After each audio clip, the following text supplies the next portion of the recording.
seu aí, eu arredondo o meu aqui.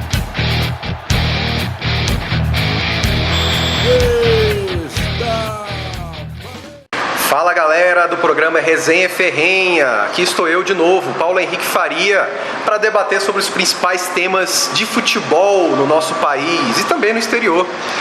Hoje eu tenho a honra de ter aqui do meu lado o meu amigo historiador Thiago Zancopé. Tudo bom, Thiago?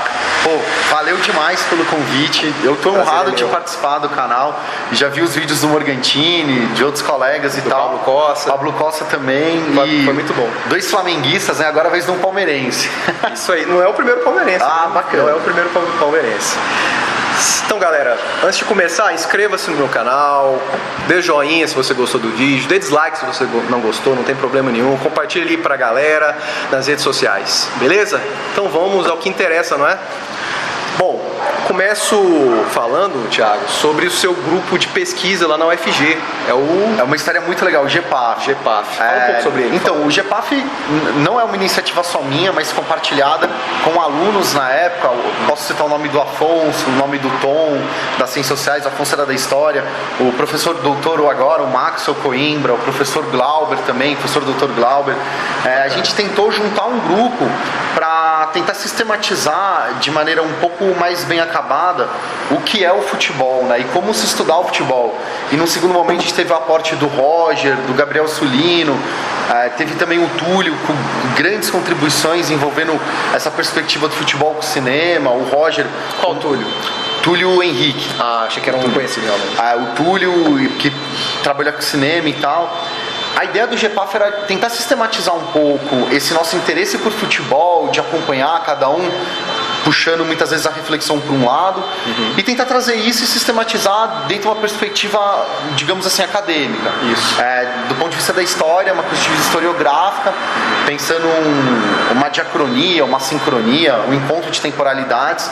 E na questão das ciências sociais, o pessoal procurava muitas vezes ver fenômenos, enfim, ritualísticos, socioculturais, ritualísticos muitas vezes. Então a gente tinha muitas vezes um texto, um debate. Bacana. E procurava nos encontros acadêmicos fazer apresentações. Eu mesmo apresentei uma reflexão acerca de como que se dá então a produção da identidade do palmeirense, né?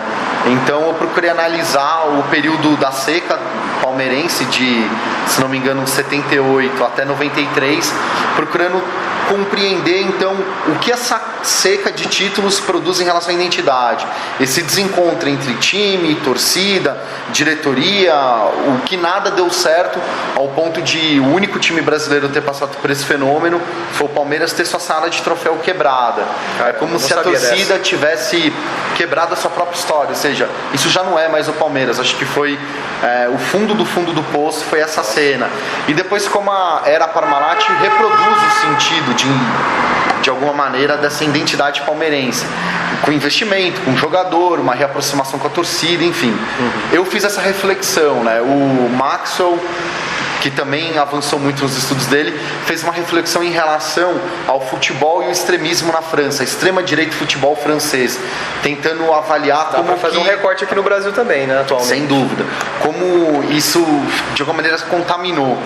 O Tom chegou a fazer a monografia dele, de conclusão de curso, sobre a torcida do Vila Nova. Ele é vilanovense, tentando compreender o que é essa torcida do Vila, o que é ser vilanovense, entrevistou torcedores, tentou analisar o que é essa sociabilidade, como a gente estava falando. E como que isso produz, de certa maneira, uma identidade, né? Então eu sou vilanovense porque isso diz respeito sobre mim, sobre meu ciclo de amigos, sobre a minha rotina, sobre o meu momento de lazer, porque o futebol não tem mais o monopólio do lazer do brasileiro. Claro. Concorre hoje com o cinema, concorre com outras atividades. Inclusive no preço, né? Exatamente. Hoje em dia é mais caro, é o preço de um show internacional. Exatamente. Essa elitização era uma reflexão que alguns ali do grupo começavam a fazer em relação às arenas, né? O que é o estádio nação, usar um conceito do Bernardo Buarque de Holanda, e o que é esse estádio arena que faz do Moderno, torcedor bem um acabado. consumidor, que eu não gosto muito. Mas fica a dica aí do GEPAF. Bacana, galera. E a gente precisa... Tem algum lugar pra seguir? Eu tenho pior que não tem, porque ficou uma coisa meio solta ainda. O grupo, infelizmente, nunca foi registrado por uma falta de esforço acadêmico, esbarra em muita coisa universitária. Mas quem quiser me procura depois, deixa meu contato, adiciono lá no grupo do GEPAF. Qual que é o seu Twitter, pessoal, te acompanha? O meu Twitter é Thiago T. Zancopé. Beleza, eu vou deixar no GC pra vocês e seguirem o Thiago. Ótimo a gente começar assim. Porque muita gente acha que o futebol, ele é, como se diz, é uma coisa supérflua. E não é um pão e circo. Não. Exatamente. Isso é muito reducionista. Pelo contrário, o futebol ajuda a explicar o Brasil. Essa ideia... Não só o Brasil, o mundo. Essa ideia equivocada de parte de uma produção acadêmica brasileira dos anos 80... É até um preconceito. É justamente desvela esse preconceito de você não reconhecer que, por exemplo, uma torcida como a Gaviões da Fiel se organiza tanto em torno do Corinthians, mas tanto politicamente. Sim, se o Andrés, contra a ditadura.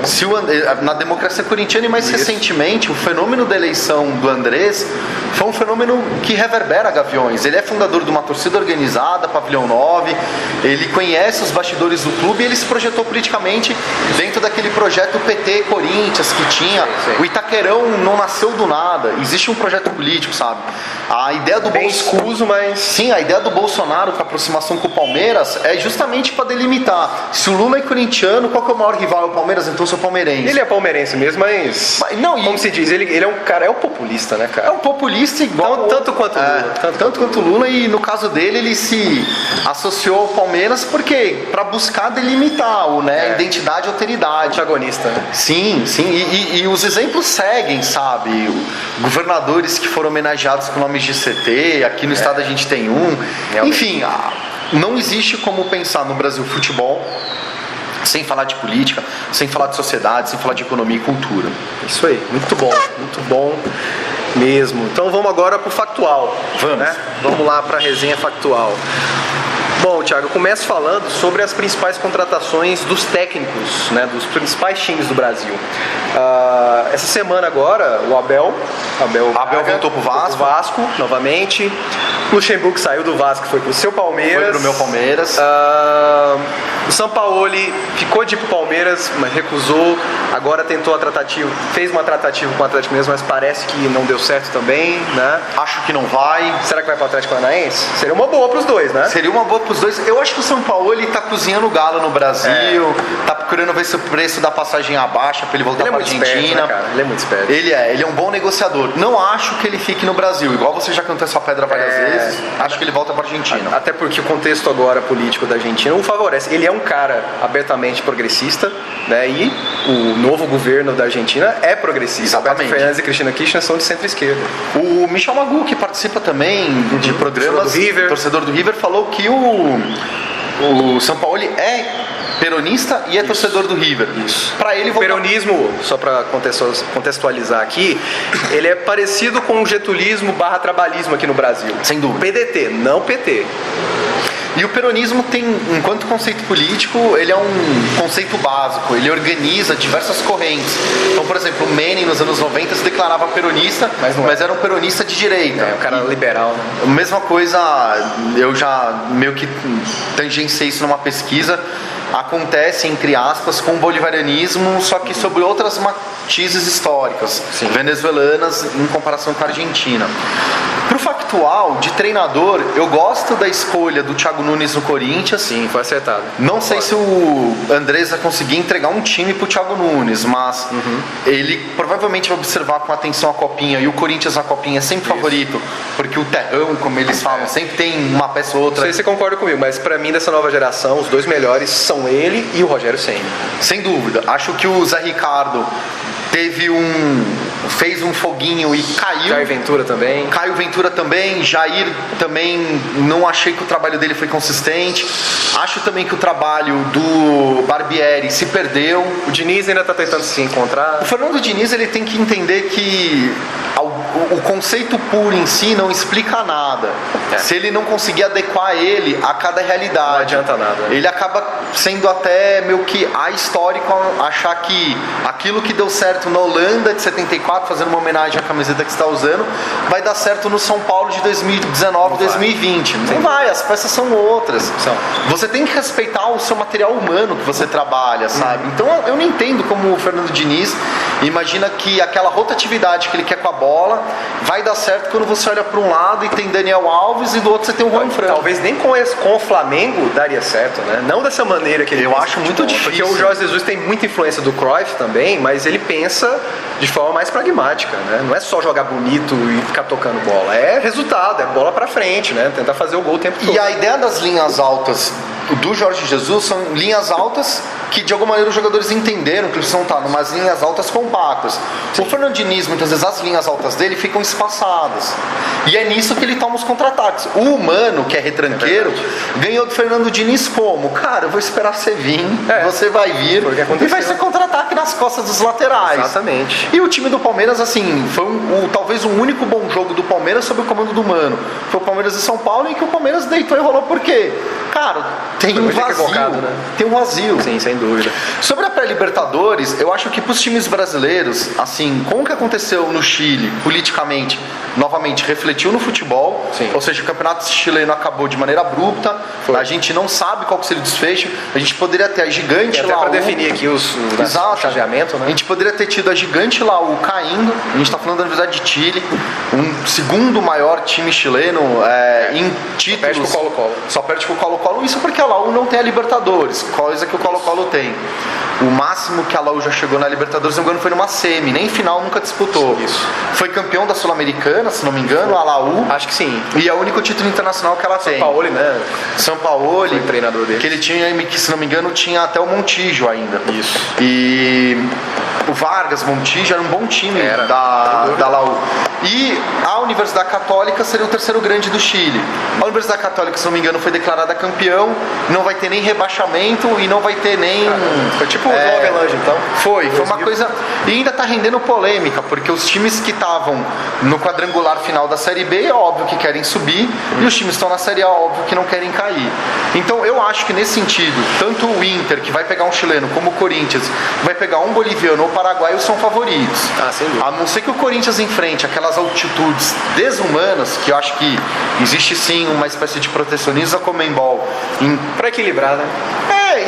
E a Conmebol tem que entender que depois de 4.000 metros, jogar bola para um brasileiro é temerário. Isso é todo mundo, a não ser quem mora lá, né? Exatamente. Quem é habitante de lá. Bom, antes de a gente passar em definitivo para esse assunto da Libertadores e até da Sul-Americana, você como palmeirense gostou da volta do Lucha? Eu acho assim que o Lucha já está caminhando para o final da carreira. Eu, se eu fosse palmeirense, eu não gostaria. Acho que já está ultrapassado. Eu falei isso e repito, eu tenho certeza que para o Maurício Gagliotti a terra é plana, estacionária. Porque para ele voltar aos anos 90 é uma espécie de anacronismo do Palmeiras. Eu falo muito anacronismo porque é uma ideia fora de época. O Luxemburgo, você acreditar que o trabalho dele no Vasco é bom, porque ele conseguiu um empate com o Flamengo... Ficou no meio da tabela. E outra, ficou no meio da tabela assim, mas o time era pra cair. Bom, isso daí eu acho que é um problema do Vasco com o elenco que ele montou. Sim. Se o Luxemburgo não caiu, eu não vejo muito mérito nele. Mérito é quando você é campeão, é segunda, é terceira, como Fortaleza do Rogério Ceni. Saiu, voltou, fez o time quase ir pra Libertadores. Exatamente. Isso é mérito. Isso é mérito. E ele foi campeão. E quando eu paro pra comparar o material humano que o Ney Franco aqui no Goiás, isso que a gente tá falando de Goiânia, tem com o Luxemburgo, eu acho que o Ney então teria muito mais a capacidade de ser treinador do Palmeiras do que o Luxa. Verdade. Inclusive o Rogério Ceni. Inclusive o último título do meu São Paulo foi com o Ney Franco. Foi com o Ney Franco no comando. Naquele jogo que não teve segundo tempo. O Tigres não quis ir pro jogar o segundo tempo, né? Arrumou uma briga lá, quebrou tudo. Coisa de argentino, que o Palmeiras vai pegar o Tigres. Porque eles viram que ia levar de 4, 5, né? O São Paulo tava acabando com o jogo. O Lucas estava deitando e rolando aquele jogo. E o que só corrobora um pouco dessa catimba argentina que nós brasileiros fazemos de maneira muito mal feita. É verdade. Acho que esse retorno do Lula, para concluir, do Lucha, eu não gosto do retorno do Lucha. Não era o treinador que eu teria buscado. Eu teria sim buscado um Ricardo Gareca, o BCH, teria buscado ele, teria dado tempo para um treinador estrangeiro, sobretudo porque se o objetivo é Libertadores, eu teria dado mais ênfase no treinador copeiro. E o Luxemburgo, o máximo que ele chegou numa Libertas foi numa semi. Nossa, mas a semi da Libertas diz muito. Mas pela longa carreira do Lucha, não ter disputado nenhuma final da Libertas... O Muricy é muito melhor do que ele nesse sentido. Sim. Já foi campeão, finalista com São Paulo em 2006, né? E depois foi campeão pelo Santos. O Muricy, sim, é copeiro. Isso. O Paulo Autuori, sim, foi copeiro. Com São Paulo. O Cuca foi copeiro. E o Cuca não foi bem depois no Palmeiras. Então, assim, não existe uma conta para Libertadores. Mas eu acho que o Lucha, em algum jogo, ele vai querer inventar. O Palmeiras vai perder. E a torcida vai ficar criticando o que todos já criticaram nele. Que Como fez com o Filipão. às vezes ele tem síndrome de professor Pardal, o Lucha, sabe? E ele tem mesmo. Ele tem. Não, eu vou tirar um zagueiro, por exemplo, hoje na... Vou recuar o Felipe Melo pra já começou com essa, eu ia falar disso, já começou com essa. Felipe Melo, pra mim, não é zagueiro. Ele é um volante. Ele é estrambelhado. Volante. É um bom jogador, mas ele estrambelha. Imagina esse cara na zaga. O que ele vai fazer? Vai ser expulso todo jogo. Não, o pênalti, assim, Isso. pênalti os caras vão marcar igual bingo no Palmeiras. Aí cantar pedra, pênalti. Então, assim. Não sei se você concorda comigo, mas eu acho que Luxemburgo, Filipão, Abel Braga, tinha que seguir o caminho do Leverkusen. Chega, já deu. Encerrem a carreira. Essa geração nos 90 que foi vitoriosa, eu entendo que Já sim. passou o tempo deles, né? O Filipão, eu tenho um carinho imenso por ele, porque eu, no lugar do Gagliotti, não teria nem mandado ele embora. Era melhor ter deixado até o final. Eu teria deixado ele até o final do campeonato e teria sentado com ele e teria falado, você fica, oh meu Deus, o Alexandre Matos sai. E agora, com você ficando, você vai me falar o que você quer. Sacanearam o Praz, né? Achei terrível. Não, e a diretoria do Palmeiras, que faz com que o Avante cada vez menos tenha sócio torcedor, faz de propósito uma espécie de desconexão com o Palmeiras. E como eu estudei isso, eu falo, toda vez que o Palmeiras se desconecta da torcida, o Palmeiras visita a segunda divisão. E a gente está caminhando para isso. Pois é. A diretoria do Palmeiras, ela é, assim, é tão incompetente quanto a do São Paulo, né?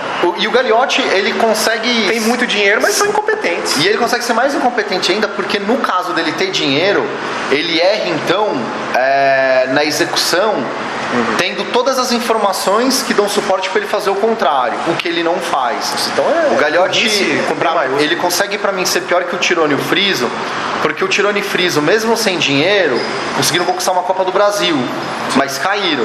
O Gagliotti, com dinheiro, ele consegue cometer erros ainda piores, porque você me falar que ninguém avisou a eles que o Arrascaeta estava disponível, você vem me falar que a avaliação técnica do Felipe Pires deu conta de que ele poderia chegar para ser titular do Palmeiras. O cara chegou e não conseguia dominar a bola. Então, assim, pois é. eu não consigo compreender qual foi o parâmetro técnico que o Gagliotti viu nesse trabalho do Alexandre Matos para que todas as informações que ele passasse, ele falasse, não, isso de fato tá ok, tá ok, tá ok, tá ok. Pô, não é possível, sabe? É difícil.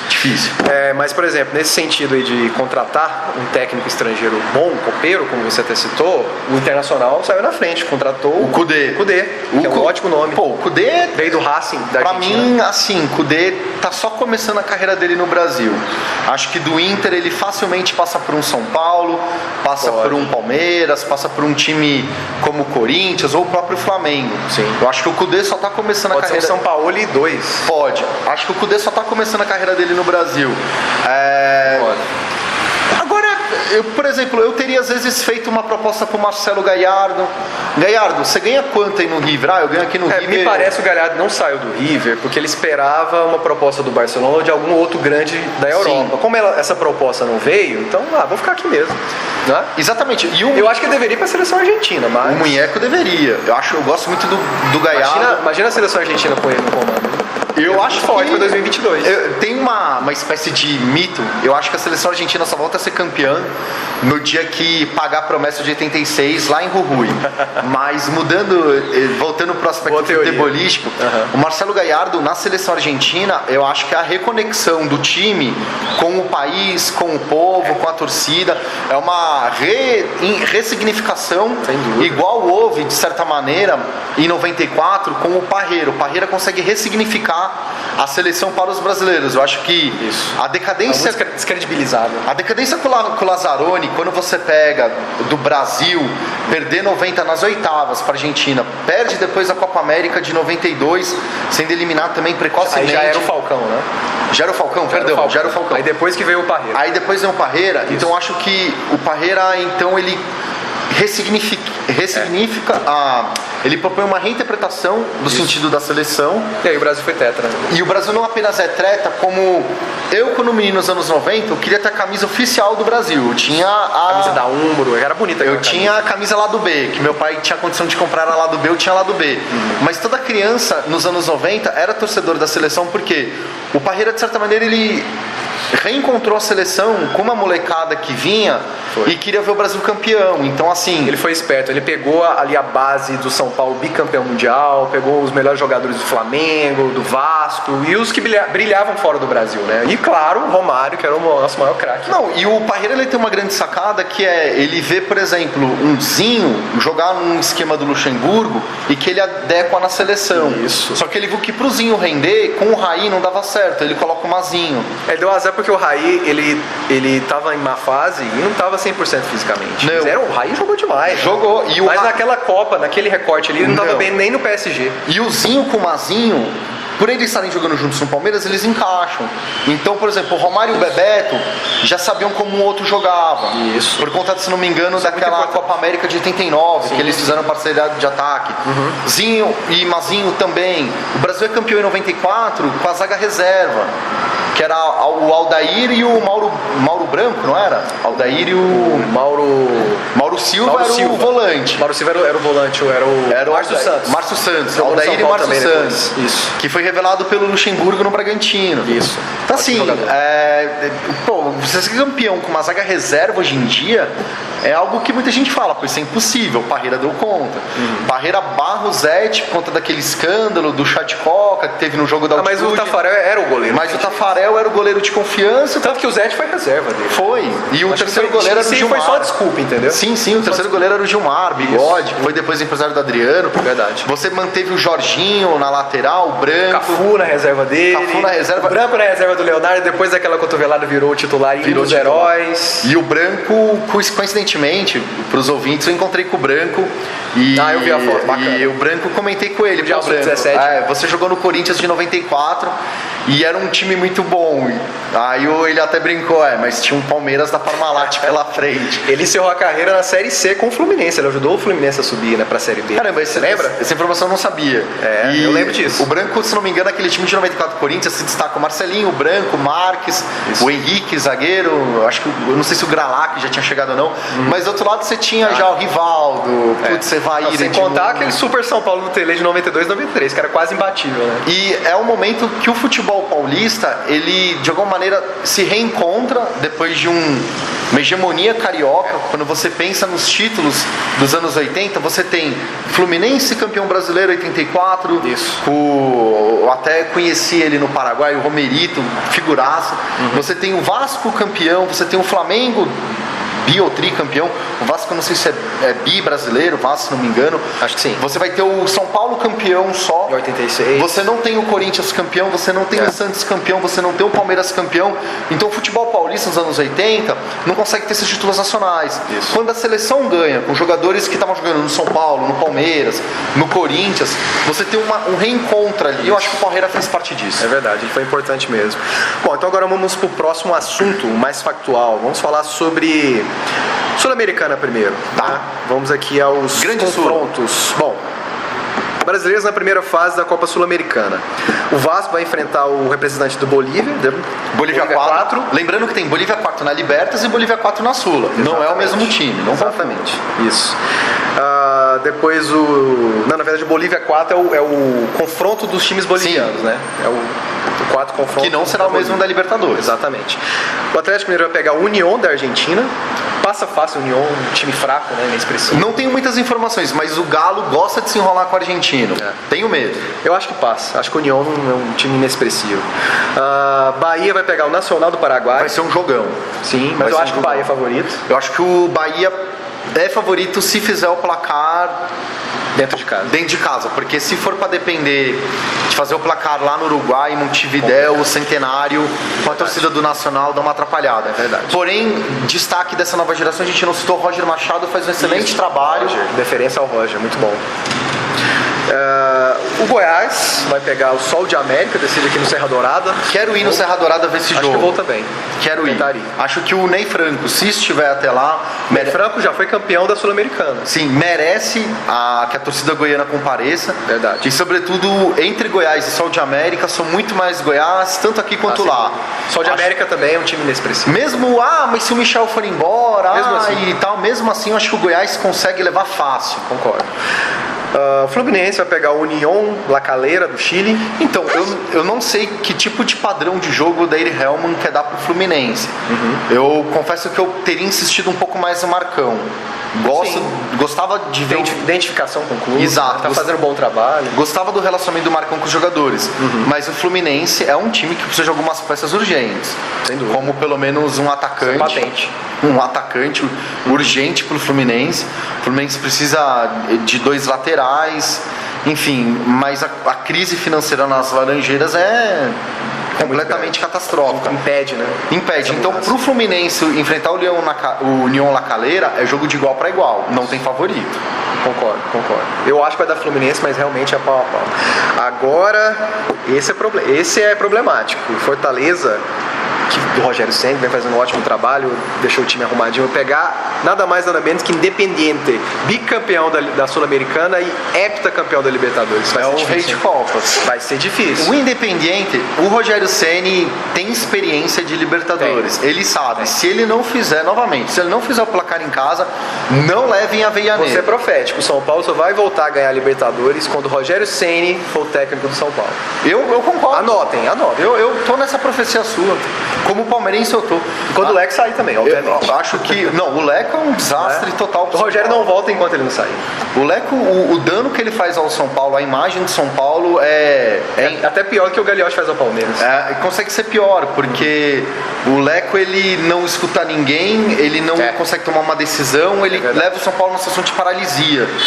Bom, mas nesse confronto de Independente e Fortaleza... Também não tem favorito, apesar do Independente ser muito forte. Aí nesse eu aposto no Fortaleza. Eu acho que o Rogério... Tá mais arrumado o time, né? Tá mais arrumado e...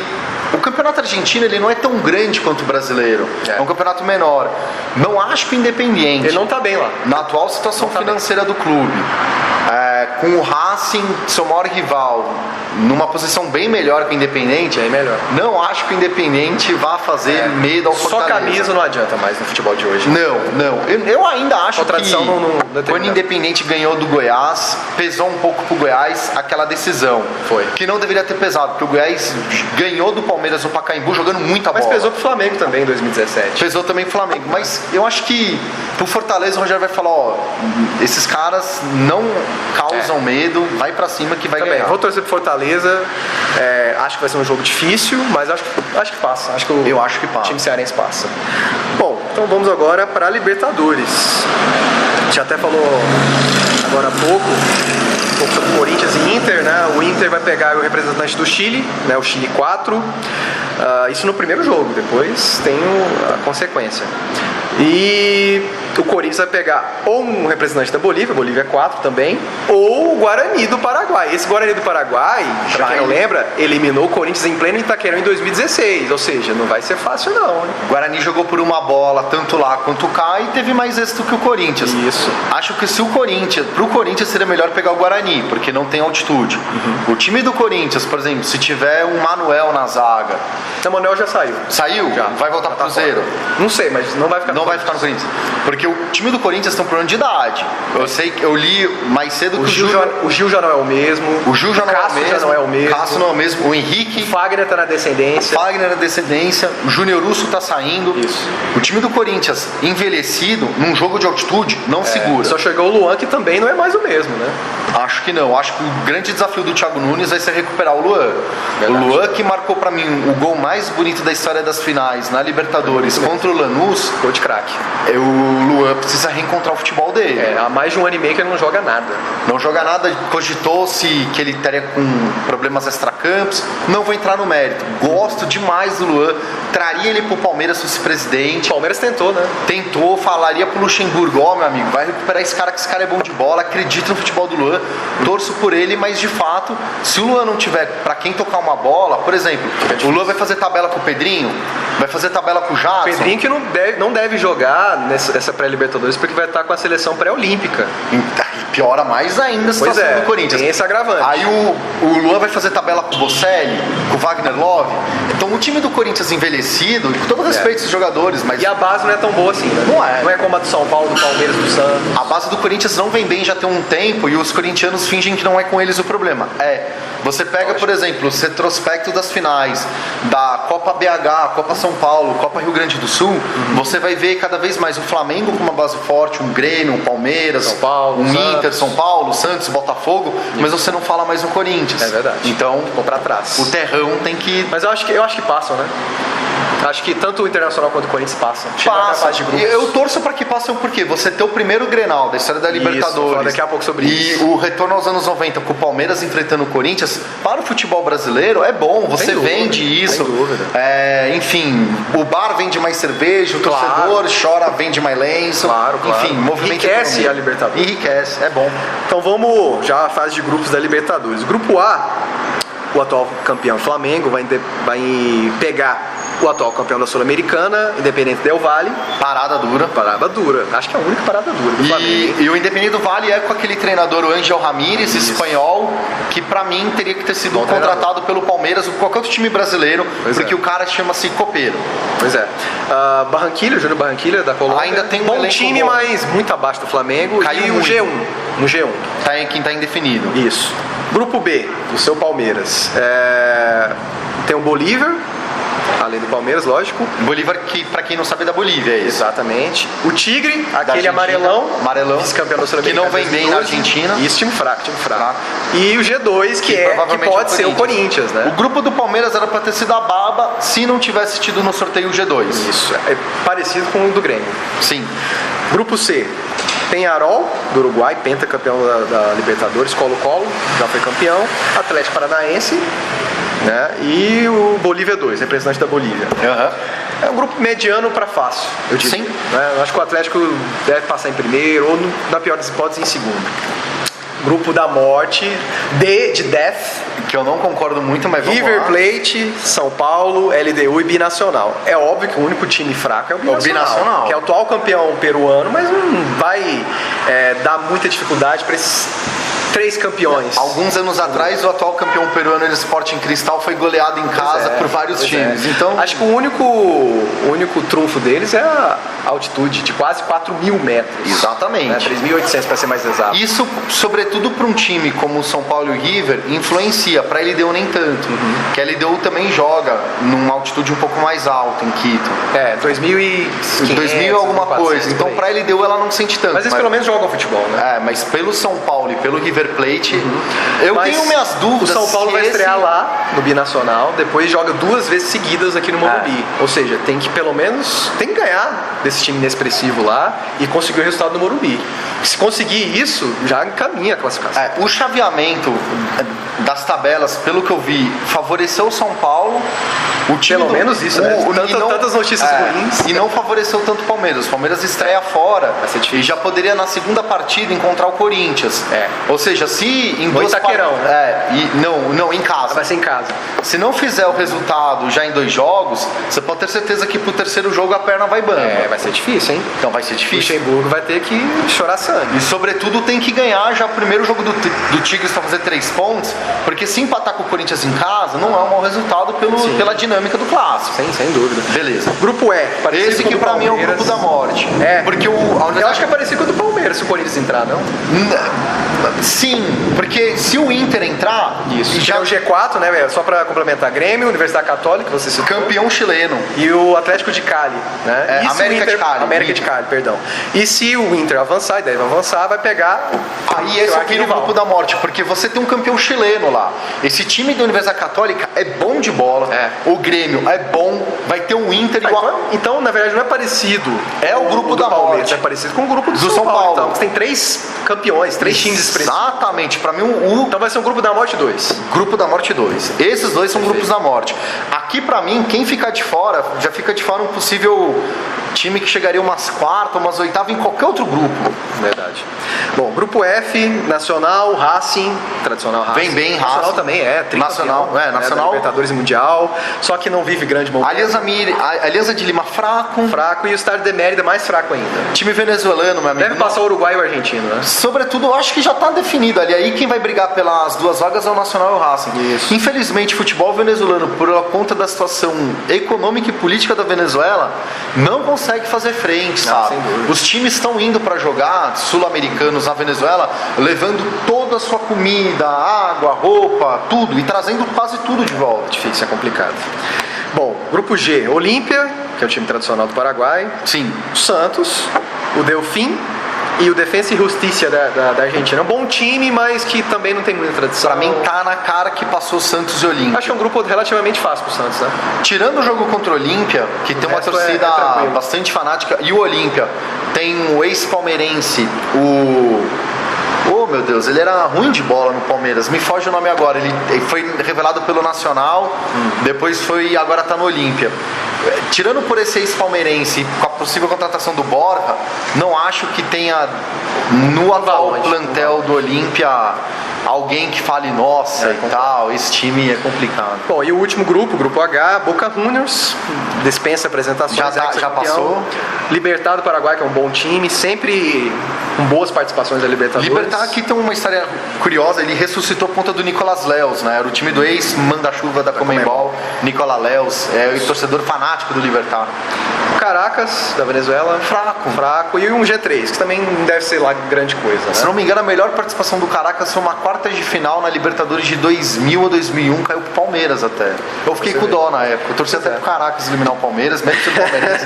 Porque é tão inexpressivo o futebol venezuelano, porque, coitado, o Caracas é o time, é o maior campeão nacional, não vinha bem. Quem sempre a gente falava no futebol venezuelano era o time, era o Zulia, outras equipes. E agora o Caracas voltou, mas assim, volta assim.